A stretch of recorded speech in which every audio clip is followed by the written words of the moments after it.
Vasco e São Paulo estudam uma forma de trocar Marino Inestrosa por Arboleda. Eu te pergunto, o que que você acha disso?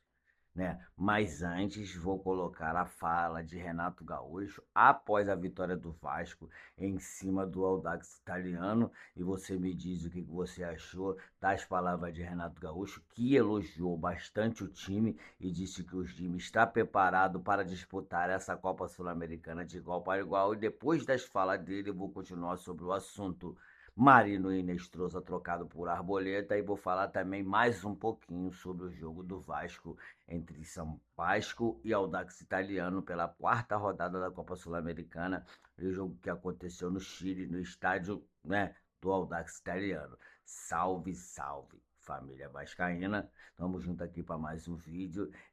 E isso mesmo que você ouviu. Existe uma conversa entre Vasco e São Paulo para trocar Marino Inestrosa por Arboleda. Arboleda é esse mesmo que o São Paulo já declarou que não tem a intenção de permanecer com o atleta depois dos casos de indisciplina do atleta, que sumiu por alguns dias, só voltou agora, né? Que vai ter o seu contrato rescindido com o São Paulo e o São Paulo estuda a melhor forma de desfazer do atleta. E o Vasco tenta esse atleta sem ter nenhum gasto, né? Sem precisar pagar, né, pela contratação do atleta e só arcar com o salário do atleta, que já é um salário bem alto para as expectativas do Vasco, bem alto para a folha salarial do Vasco, e o Vasco estuda essa troca com o Marília Nestrosa. Marília Nestrosa, que foi o jogador mais caro do Vasco nessa transferência, né, desse ano, nessa janela de transferência do começo do ano. Marília Nestrosa que não vem rendendo o quanto se foi esperado, o quanto ele rendia lá no Nacional, né? Então, essa troca, na minha opinião, é uma troca muito boa e muito justa e muito interessante, uma vez que o Vasco precisa de um zagueiro xerifão, né? A lá Mauro Galvão, a lá Leandro Castan, né? A lá Rodrigo, para tomar conta daquela zaga ali que os zagueiros que ali estão, parece que não estão conseguindo, né, fazer esse trabalho. Um exemplo foi o caso do Saldívia ontem, que parece que nervoso, deu duas recuadas de bola que quase ocasionou no gol contra do Vasco. Uma dessas duas foi gol contra do Vasco, apesar de eu achar que foi mais falha do Daniel Fusato do que do próprio Saldívia. O Vasco tem problema com a zaga vem falhando muito, muitos pontos importantes que o Vasco perdeu foi por conta dessa zaga falhar bastante, e o Vasco vem procurando uma maneira de arrumar um zagueiro à altura, e eu acho que o Arboleda, apesar da idade, apesar do atleta já ter 34 anos, né, eu acho que o Vasco pode contar muito com esse atleta ainda, pelo menos para essa temporada e a próxima temporada.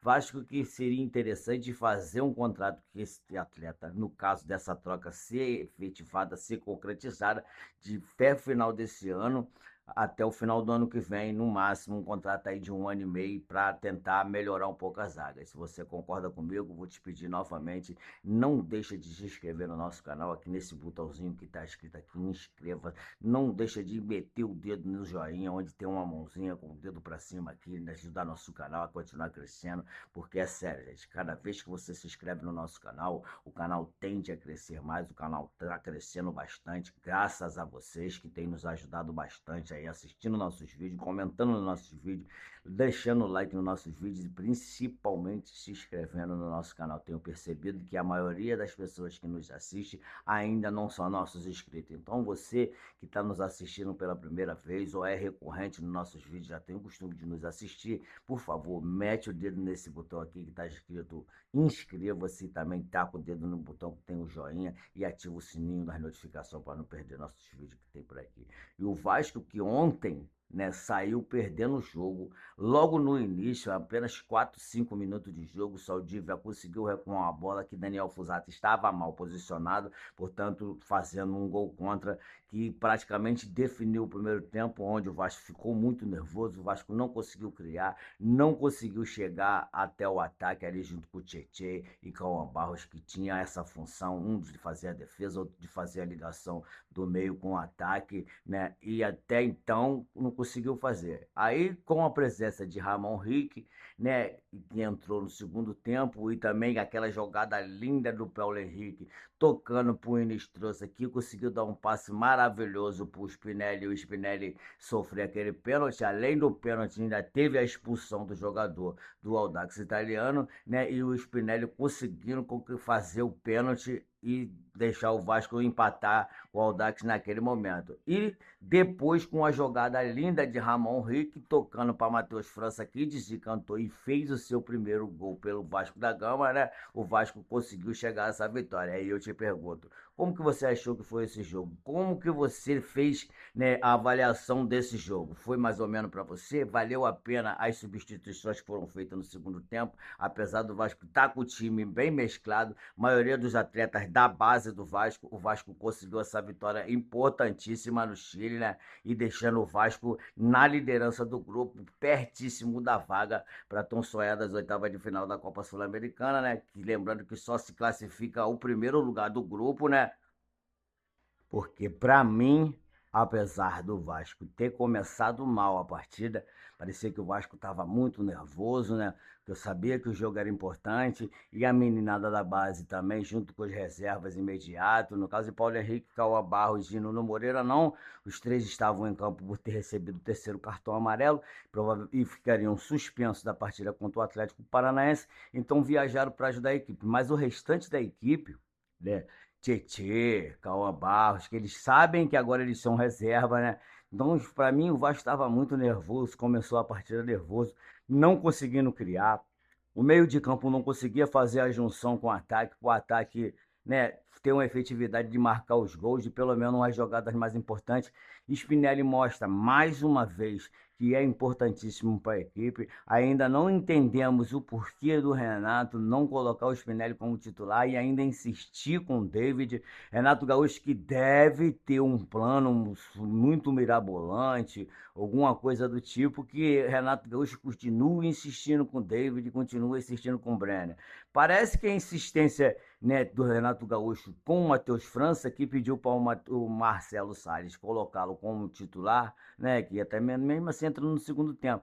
Teve pelo menos um resultado, o mesmo que marcou o gol da vitória e colocou o Vasco na liderança da competição no grupo do Vasco, que é o grupo G. O Vasco com grandes chances de se classificar direto, sem precisar passar pelos playoffs, né? Que é aquele que fica em segundo lugar do grupo na Sul-Americana, infelizmente fica no playoff. Novamente eu vou pedir a você, principalmente a você que chegou até essa parte do vídeo. Eu te peço encarecidamente, se você chegou até essa parte do vídeo, ainda que sejam poucas pessoas, comenta aqui no vídeo, cheguei até essa parte, porque isso é muito importante para o nosso crescimento, isso é muito importante para o crescimento do nosso canal, que você assista nossos vídeos o máximo que você conseguir, o máximo que você puder, e que principalmente, novamente, eu vou pedir nesse vídeo que você meta o dedo aqui nesse botão que está escrito inscreva-se, não custa nada e isso ajuda bastante nosso canal. E se possível for, e se estiver gostando do nosso vídeo, que bote o dedo no joinha e deixe o like para ajudar mais ainda nosso canal, e que ative o sininho das notificações principalmente, para que o nosso canal continue crescendo, continue evoluindo. Desde já agradeço a cada um de vocês que tem assistido nossos vídeos, que tem se inscrevido no canal, deixando o nosso canal cada vez evoluindo mais. Essa experiência é emocionante, fazer vídeo aqui para vocês no canal do YouTube é muito satisfatório para mim. Eu tenho certeza que você é vascaíno, que fica procurando notícia do Vasco o dia inteiro, igual a mim, igual eu fico, e eu procuro sempre estar trazendo notícias verdadeiras, notícias novas, né? Principalmente tendo fontes coerentes para não desinformar vocês e não trazer ilusão ao torcedor vascaíno, que é o que eu tenho passado por decorrer desses anos, né? E o presidente Pedrinho nunca prometeu título para o Vasco, apesar de nós termos chegado bem perto do título ano passado, chegando na final da Copa do Brasil. Então, de mais a mais, gente, eu agradeço a cada um de vocês, desejo para vocês um ótimo final de semana, que cada um de vocês tenha um excelente Dia das Mães, e que o Vasco dê o presente de Dia das mães de vocês que são vascaínas também. Fiquem todos com Deus e até o nosso próximo vídeo.